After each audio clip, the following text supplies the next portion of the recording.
Today, we're unpacking a truly chilling narrative. We're looking at a case study of a holiday celebration that spiraled completely, and I mean terrifyingly, out of control.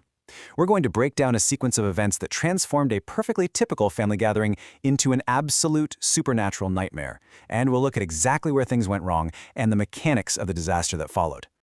So, let's kick things off with a fundamental question. How far would you actually go to make a party memorable? It's a pretty common desire, right? We all want our gatherings to be the ones people talk about for years. But as we're going to see in the source material we're analyzing today, it was precisely this innocent desire for a memorable night that served as the catalyst for a totally horrific chain of events. Keep this question in the back of your mind as we go through the timeline. Act 1. Planning the perfect Halloween. Okay, so the foundational setup here seems completely innocent. Mary is at home, happily decorating with pumpkins, while her 10-year-old daughter, Crystal, decides she wants to be a black witch for Halloween. Mary's husband, Jojo, takes Crystal out to buy costumes, and they make a really critical purchase: an array of terrifying, identity-concealing masks. They also decide to host this party at their own home rather than visiting an Uncle John. Now, during the party, between the dim lighting, the eerie background music, and these specific masks, everyone was rendered completely unrecognizable. This total loss of identity perfectly sets the stage for the chaos that's about to unfold. Act 2. A dangerous party game. Now, this is where things take a massive turn.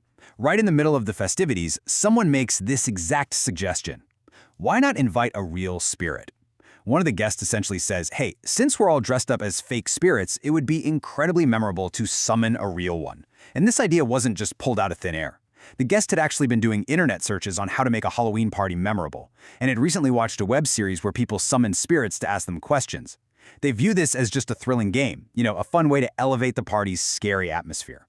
So while the group is trying to figure out who they should actually summon, this strange man at the party steps forward. He's dressed in a torn, bloody white shirt and black pants, basically looking like a car crash victim. He suggests they summon a local man who had just died in a car crash a few days prior, pointing out that his spirit would likely still be nearby. Taking this guy's advice, the group darkens the room entirely. They set up a chanting board, light candles only at its corners, and then begin calling out to this specific spirit, actively asking it to give them a physical sign. They were literally inviting an entity into their home. Act 3. The uninvited guest. Let's walk through this timeline, because it happens fast. The game is underway. Suddenly, the curtains blow violently, the candles are completely extinguished, and the room goes pitch black. The guests are terrified. That is, until a guest named Peter steps forward, laughing. He takes off his mask and reveals it was all a prank. He was just using a trick to simulate a spirit's arrival, and everyone laughs it off. But here's the terrifying twist from our source.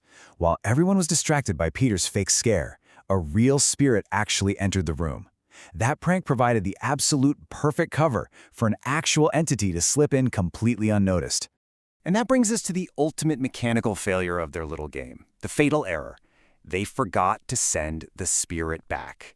Because they bought into Peter's prank, they entirely skipped the closing ritual of the seance. They left the metaphysical door wide open. Thinking the game was over, the guests took off their masks, tossed them in a pile, and just went back to dancing. The source text explicitly notes that the unbanished spirit took refuge inside one of those discarded masks. Act 4. Crystal's terrifying transformation. When the dancing resumed, 10-year-old Crystal unknowingly put on the exact mask harboring the spirit. She felt a sharp jolt, but just ignored it. While by the next day, the stark reality of what happened became absolutely undeniable. Normally, Crystal was a girl who refused to eat even cooked meat. But Mary finds her daughter sitting on the kitchen floor wearing that same Halloween mask, aggressively tearing into and eating raw, uncooked meat. It's an absolute horrifying behavioral shift. When Mary, who is obviously shocked and horrified, tries to take the raw meat away from her daughter, Crystal's eyes turn bright red. She glares at her mother with these wide eyes and in a heavy, totally unnatural voice screams this chilling line, "How dare you stop me? I love raw meat." The entity has clearly established dominance over the young girl's body, and it is aggressively defending its disturbing new habits. You know what's wild here? Human denial. When Mary tells Jojo about the raw meat, he just laughs it off. He dismisses it entirely, claiming Crystal probably heard at the party that raw meat is a tasty new trend, and is just being stubborn. He literally accuses Mary of making a mountain out of a molehill, but the physical evidence soon becomes impossible to ignore. Later that evening, Mary finds Crystal screaming in her room. The girl's face is severely bruised and bleeding. Her limbs are twisting unnaturally, exactly mimicking the trauma of a horrific car crash victim, which perfectly aligns with the spirit they summoned. Crystal then starts laughing maniacally and literally climbs the walls backward. Act 5. The priest's intervention. So Jojo finally realizes the grave danger they're in and rushes out to bring a priest to the house. The second the father enters, he immediately senses severe negative energy. The possessed mask is literally flying around the room. The father throws holy water onto Crystal, which instantly cures the girl, snapping her body back to normal. However, the demonic mask, which is repelled by the water, violently flies off Crystal and latches directly onto Mary's face. Speaking through Mary, the entity makes this vital admission: "I didn't come on my own. I was called here." The father demands it leave, but the spirit rightly points out that the family invited it in and simply forgot to send it back. To resolve this, the father executes a systematic exorcism. First, his initial identification of the negative energy confirms the presence. Second, as we just saw, the application of holy water breaks the physical hold on the initial victim, Crystal.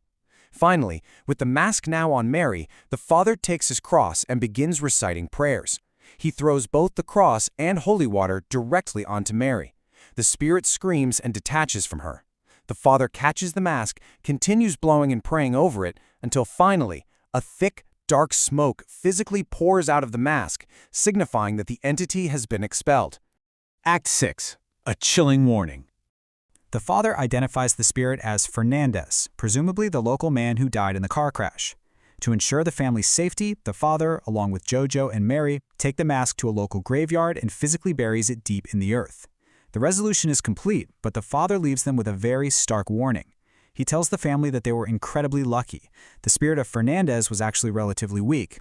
Had they accidentally summoned a truly malevolent or demonic entity during their careless party game, the outcome would have been far more tragic and nearly impossible to control. Which brings us right back to where we started, leaving us with this final, lingering thought. Are you planning to invite a spirit to your next party? This case study brilliantly illustrates how a simple desire to elevate a social gathering, combined with a total lack of understanding of what was being toyed with, resulted in a near-fatal disaster. It's a fascinating look at the mechanics of consequence. Thank you for joining me, and I hope you walk away with a newfound appreciation for leaving some party games completely unplayed.